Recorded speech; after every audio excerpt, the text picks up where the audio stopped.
Hi there, my name is Anthony Brown. I'm a director at Clermont Search, and I'm very happy to bring you another episode of our Privacy and Data podcast. We're focused on bringing you thoughts, insight, and opinion, and maybe a few stories from leading privacy and data professionals from around the world. Today, I'm delighted to be joined by ITV's Sarah Pozner. ITV, of course, is the much-loved British free-to-air television network. And hi, Sarah. Good morning. How are you? I'm good, thank you. Nice to see you. Indeed, indeed. So I'm looking forward to hearing about your journey a little, Sarah. Obviously, you joined ITV last year as ITV's global data protection officer. So obviously an incredibly exciting business and no doubt an incredibly busy and diverse role. How's it all going? It's been great. It's a fantastic organisation to be involved with. I started at the beginning of November, so I was lucky to have a few months of actually going into the office and meeting people in person before lockdown happened. It's an organisation that is actually global in its nature, which most people don't know. A lot of people associate with ITV with the television channels, and we have several ITV channels, ITV2, ITVB, but we also produce content for other channels and other broadcasters such as Sky and Netflix, and we have an international businesses as well, where we have studios in Australia and also in the US. And we have a large business in the Netherlands, and that includes both production and global distribution. So it's a broad role. Yeah, like you say, I mean, not everyone realises actually that the reach really of ITV around the world. And I guess for you and your team, that brings various interesting challenges as well, and having to be on top of various different laws and regulatory guidance in different jurisdictions as well as the UK, of course. Yeah, it is challenging, and because ITV has such a breadth of services it provides, it's almost like a number of different businesses in any event. You have broadcast, which includes all the marketing and the direct-to-consumer activities and competitions and all of that world and applications, and then you have the studios and production, which effectively operate completely differently. So the relevant regulation to studios and production is completely different to what's applicable when you're building an app or a subscription video on demand platform. And then you take that and then you start to have to work with other organizations in other jurisdictions.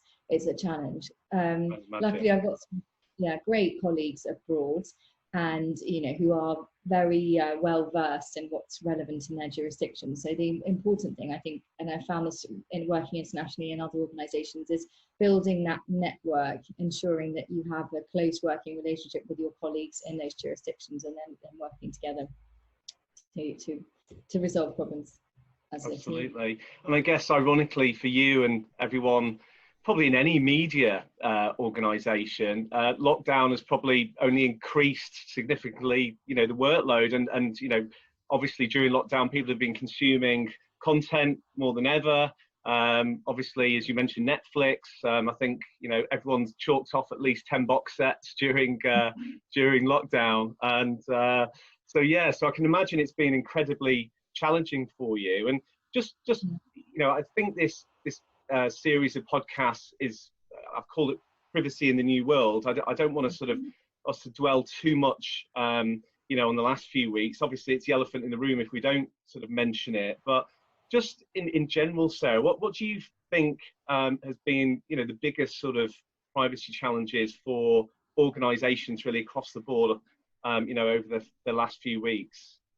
I think for all organisations, so outside of the fact that ITV is a media organisation, is with COVID, it brings a whole new work stream of data that needs to be collected in order to protect its employees or potentially its clients against spread of the virus. And how do we do business differently now that we can no longer do it as we would have done ordinarily? And that inevitably includes collecting large amounts of personal data that often include medical data about people they're living with, temperature testing, COVID infection, virus testing, So, and you end up doing a lot of drafting, a lot of drafting of new notices, a lot of exploring how the regulation applies in the event of a pandemic. So obviously there's high sort of standards related to the collection of personal data if it's health category, but suddenly, I've personally never been in a position where you're having to consider, well, this is actually a public public interest. So which exemptions apply? How do they apply? And how do we ensure that we can demonstrate a defensible position when there's no absolute obvious link or there's no precedent to demonstrate how you should approach that? And then, of course, from my personal perspective, I'm new to the business. I've only been in place a few months. I'm trying to build a team, build a function, change culture. I have 3 different significant group level framework programs I'm trying to run, which when you're trying to do that and you're trying to change culture, but you're only able to do that over a video conference, that's really been my biggest challenge, definitely. Yeah, I can imagine, and I think you're not alone with that. And I do feel, at least with yourself, obviously you joined towards the end of last year. You had the benefit of being in situ in the offices and meeting the team and building some camaraderie, etc. with the team. But obviously, as we know, there's many people, leaders like yourself, and team members who have joined companies during lockdown. It's been incredibly challenging for people, really. And I've had a few people join my team actually during this lockdown period. So it's been really interesting to see, how we onboard them, how we make sure that they're properly plugged in. How do you introduce them to other stakeholders within the organisation and get them to have a feel for what ITV is like and what needs to be done again when they're sitting in their kitchen at home. Yes, indeed. I was saying to somebody the other day, actually, it's going to be very interesting, as and when people start returning to the offices and obviously, as we know, probably the way people work has changed forever, I suspect. But it's going to be interesting. People historically would work from home on a Friday, and I wonder if in the future people want to be in the office on a Friday so they can actually socialise with their team after work, as is, historical. So it's going to be very, very interesting for us all to see how things pan out. But I think it's proven that we're a resourceful bunch, and people have muddled their way through at times, but everyone's adapted, and hopefully better times and easier times ahead. So I think, just out of interest, Sarah, and obviously you're in a consumer facing business. What's your sense or opinion really on the general public's perception of privacy during lockdown? So, for example, as we know, people have been increasingly using apps like Zoom and House Party and various other tools to communicate. And obviously, as we know, there's been scenarios and some challenges with the security around some of them, perhaps we should say. How do you think, in general, this has heightened the public's awareness of privacy and how they should be more focused on keeping their data safe?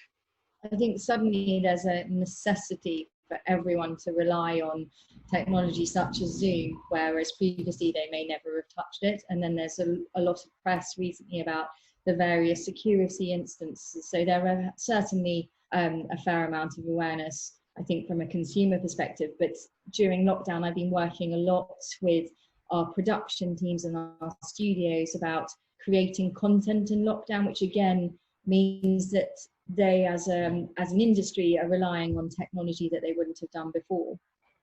But I think it's a balance, isn't it? There's an urgency to get stuff done, to make sure they're continuing to produce high quality content, which means they need new tools. And sometimes there's just not the time to consider actually there might be privacy implications with how they're using that technology. So that's one of the things that we've been focusing on, is trying to find a way and introduce processes that we can get these tools into the business as quickly as possible in a way that's safe, and ensure that we're producing sufficient guidance so that they know what those sort of caveats might be in terms of any security or privacy loopholes that might need to be addressed. Yeah, well, I mean, the more I hear you talk, it's pretty clear you've got an enormous but very exciting job on your hands, and crucial really as well to people like myself, any of us who consume ITV's content and regularly watch the channels. So it's pretty, when you break it all down, the breadth of work is pretty incredible. So I can imagine you've been very, very busy, as you've said. Just moving forward, Sarah, what do you think is probably the biggest privacy challenge moving forward for businesses? Perhaps let's just restrict this to the UK. What do you see? What's on the horizon? I think e-privacy, and how that is going to land will make it a significant difference, especially to the marketing world. Suddenly, if we lose the right to the soft opt-in consent, we could lose significant amounts of the marketable database. And it still hasn't been landed. It keeps changing. There's a lot more focus as well on protecting children's data, and I think a lot of organisations who are not targeting children may not even be aware when they're processing children's data. So there's a heightened sense of responsibility to ensure that they're protecting children's data. And the GDPR, we're still not really sure how that's settling. We're sort of keeping an eye on the various fines that are being issued across Europe by the different regulators. But there's still a concern about interpretation and actually, how the regulators are going to interpret things and how far we should and shouldn't be going. And everyone's still in that kind of period of, well, we don't really know. So I'm finding the most important thing for any organisation is to ensure that you've got an appropriate setup for accountability, so that you're documenting things, so that all decisions you take are defensible and you can demonstrate that you've always got the consumer at the forefront of your mind. I think that's the best you can do, but that is in itself, when you've got a busy organisation trying to actually deliver their products or services, to have to then worry about how we can demonstrate that we've considered privacy and we've built privacy by design into all of our programs and product development is hard. Yeah, I can imagine. So just finally, really, just for a bit of fun, is there anything in particular that you've learned about yourself during lockdown, or all those hours at home? I would say it's taught me to have to be patient. Sometimes, and I think ordinarily I'm perhaps I trying to sort of push things forward more quickly, and it's certainly been a lesson in that respect. It's just to sometimes actually that period of reflection is as productive as when you're just sort of frantically running around from meeting to meeting. You can come up with some of the best work is during those quiet periods. Yeah, absolutely. I think it's something we've all had to learn, and some people are better than others at being patient. I'm certainly not particularly patient, but already, just simply going to the local shops or anything, you've got to build in X amount of time now, haven't you? But again, I think we've all adapted, and we're all looking forward, and hopefully, things are going to continue on this positive train. Sarah, thank you so much for your time and insight. It's been really, really interesting, and particularly as you work at such a loved, British institution, really, as ITV. So it's so interesting, and clearly they're in very, very safe hands with you as a global DPO. So many thanks. And so in terms of what's next, we'll have further podcasts in the pipe, but thank you for listening, and we look forward to seeing you all very soon. Thanks again, Sarah. Thank you. Thanks. Bye. Bye now.